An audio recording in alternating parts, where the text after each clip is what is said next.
Hello, pickpickers and sheep hunters. This is JuryDutySummons, and welcome back to How to TerraFirmaCraft.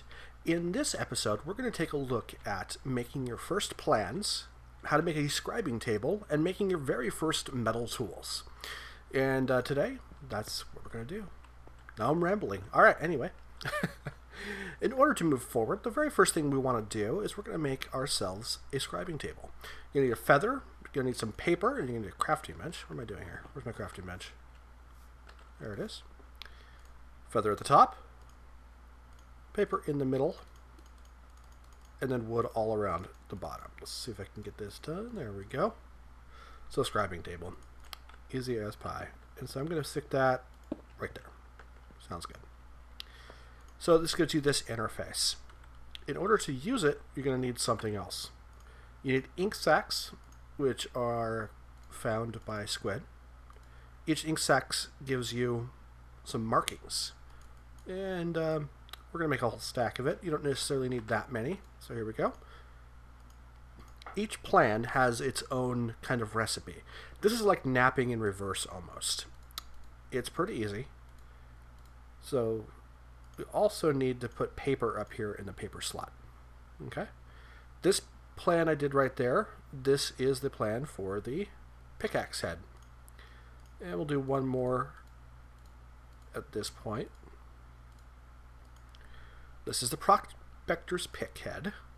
So this is the first two things you're probably going to want to make, is the Prospectors Pick and a regular pickaxe. Another thing you can make would be the metal axe, although you may not want to do that. But just to show you how it works, it's the same recipe as if you were napping. Most of the napping recipes can be repeated in the, you can make it with plans. Okay, so we have plans, and we have metal from a previous episode. The next thing we're going to do is we need an anvil. Well, to get an anvil, we're going to need stone. So the very first anvil you use is a stone anvil. In order to get a stone anvil, we're going to need to find some igneous rock. And igneous is, well, from a geology point of view, I'm not exactly sure. I'm not a geologist, but suffice to say, it is sometimes really common and sometimes rare in TerraFirmaCraft. So you're going to want to find some. Hopefully it'll be close by, but sometimes it's quite far away. Alright, well, we have some andesite here, which is one of the igneous stones.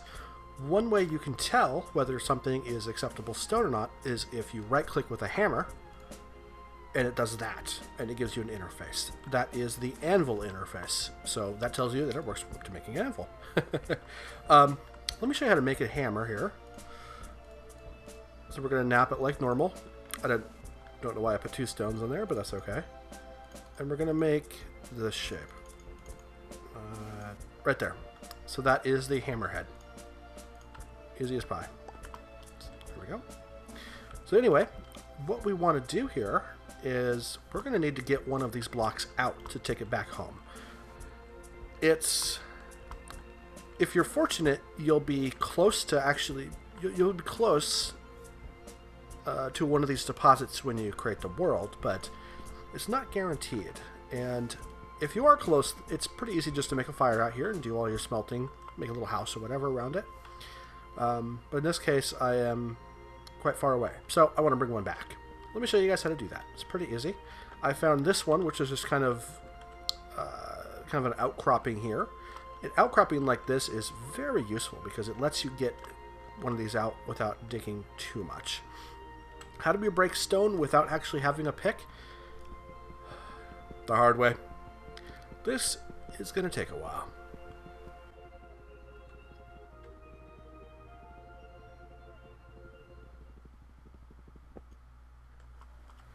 The goal here is to remove all of the connecting blocks. So that one I punched out below was one of the two blocks supporting this one. It doesn't actually support along the edge here, so we don't have to worry about that one. I do need to punch out this one, though. And this is also going to take a while.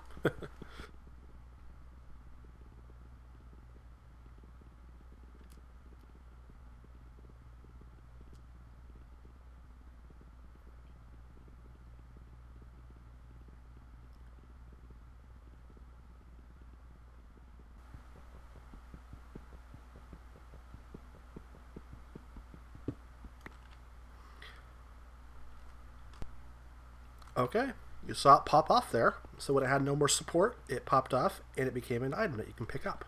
So that's how you bring these stones back with you. Alright, we're back home. Quite a long run. And if you are planning ahead, you can actually stick the andesite, or whatever stone you have, on top of a dirt block. So when you're ready to move it, you just punch away the dirt block and it'll pop back up. I'm not going to do that for this series, but I didn't really plan for that for this room, so I'm just not going to worry about it this time. So anyway, all you have to do to make the anvil is right-click on it with your hammer. Dun-dun. And then enter the interface, and then put a hammer on the far left-hand side over here. That's going to be important because you're going to be using that, and that will prevent it from turning back into just a regular rock. And I have another hammer, just handy, just in case. There it is. Okay. So we have a nice little smelting room here. Got a lot of wood handy. What was the next thing I needed to do? Okay, I have my plans. And what I'm going to do here is I'll show you guys how to break these materials, these, what are they called? Bars, out of the molds. So you can see it's a bar inside of a mold. That's what the image is. So it's an unshaped zinc bar. So we're going to shape it. So grab some wood.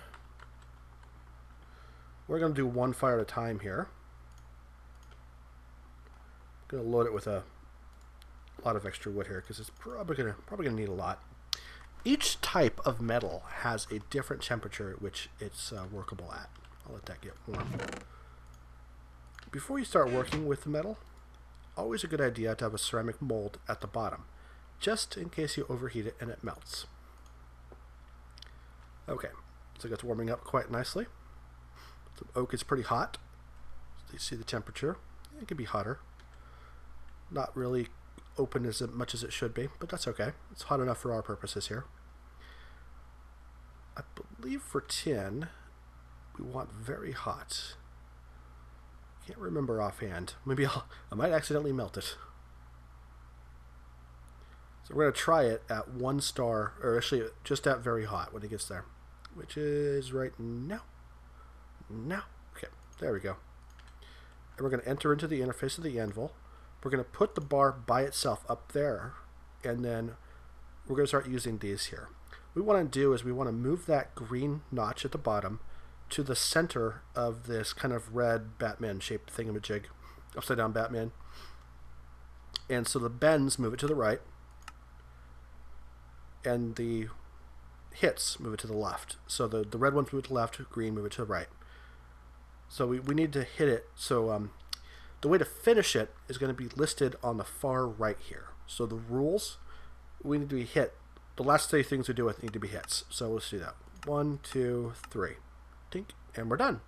So now we have a tin ingot. And it is hot, but we're going to warm it up. I'm just going to warm it up just a little bit here, just to get it back up to very hot. Okay. Don't want to overheat it, because then we'd have to break it back out of the mold. And you can see how the hammer has lost some durability. Okay. So let's make the Prospectors Pick first. Alright, so the rules are punch has to be last, but we also have to draw and bend. So what that means is these have to be the last 3 actions, with the punch being the very last action. So let's bring it over here a little bit here. So bend and punch are low movement. So the higher it is, the less movement it does to the arrow. The lower it is, the more. So shrink is really far, quench is all the way back. So let's see here. So draw. Okay. So we're going to say, let's do draw first. Draw, bend, punch. Ooh, not quite. Let's see here. Let's try this again. So we ended here. We started there and we ended there. So I'm going to move it all the way to the edge here. So we do a draw, bend, punch. Ta-da! And if you'll notice, I actually ended. Where'd it go? Did it vanish on me? Oh, there it is. It's just the same color. Whoops. Not very handy. So there we go. You'll notice it has no bar on it. If I had not gotten it so close to the center, it may have not started with any kind of, what's it called, with any durability. So your durability, your starting durability depends upon how close to the center you are. You can get 100%, but it sometimes takes a little bit of planning and practice to do that. So pickaxe is the next thing we're going to do. Let's warm up the zinc ingot.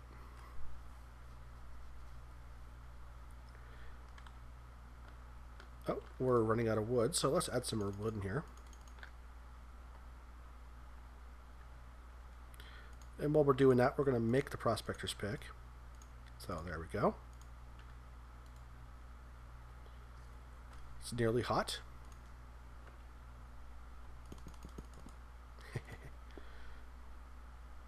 Okay, it's getting there. We'll try to get it very hot. I don't remember exactly what temperature it needs to be, but very hot tends to be good for the first couple metals. Later on, when you start getting into copper and into other similar metals, it becomes a much more difficult task here. Oh, I guess not hot enough. And how's our anvil doing? Okay, cool. It's about half done. So we'll probably make it through this one here. Very hot. Let's give it very hot, maybe 2 stars. I would like to avoid it melting out, but it wouldn't be the end of the world because we do have a mold to catch it. So 1 more star. Let's see. There we go. Let's give that a try. So we're going to upset it this way. There we go. I did that a little bit less efficiently than I could have because I just used up more of that. That's okay. We're using a regular pickaxe head now. So we start far on the left and we need to get all the way over here. So, is this regular pickaxe? Yeah, regular pickaxe. Okay.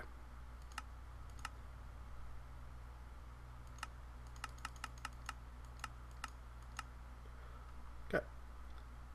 So, bend, draw, punch. There we go. And you can see the durability is not 100%. You can see it's a little bit notched. It got really rather close, so that's not a very bad starting point. So put a stick right there. I'll make that. And you can see the durability is 238 over 250. You're seeing my... I changed one of the settings in the game to show the durability. I'll cover that in a later video, but just suffice to say that you may not be able to see the durability, but you will see the bar, and that's a pretty good indicator. So there you go. That's how you make your very first tools, how to make plans, and how to get your first anvil. Have a great day, everybody. If you have any questions, please let me know.